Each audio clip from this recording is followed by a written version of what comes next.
Patay sa pamamaril ang isang lalaki sa Valenzuela. Aminado ang suspect na nadala raw siya ng galit kaya nagawa niya ang krimen. Balitang hatid ni Bea Pinlac.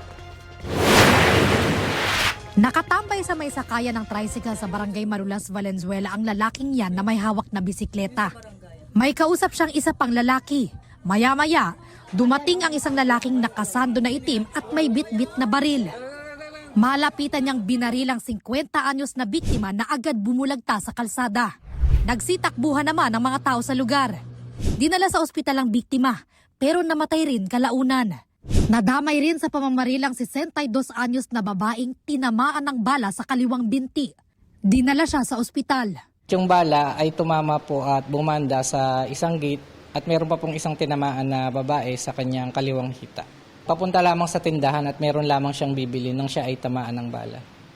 Ayon sa pulisya, ilang beses nang nakulong ang suspect at ang nasawing biktima dahil sa pagkakasangkot umano nila sa iligal na droga. May history na pinagdududahan niya na itong nasawing biktima ang nagpahuli sa kanya. Ang sabi niya sa biktimang nasawi ay, ipapahuli mo na naman ako, palagi mo na lang akong pinapahuli. Ilang oras matapos ang pamamaril, naaresto ang 47 anyos na suspect sa kalapit na bahay kung saan nangyari ang krimen. Aminado ang suspect sa pamamaril. Sumabog na po yung galit ko, kaya po itong kinalabasan. Patawad po sa lahat, patawad sa mga nangyari, patawad. Paulit-ulit na lang po Taniman, pagbubuli. Ang baril na ginamit sa krimen, hindi umano lisensyado ayon sa pulisya. Kinagandaan ko po talaga para sa kanya yun.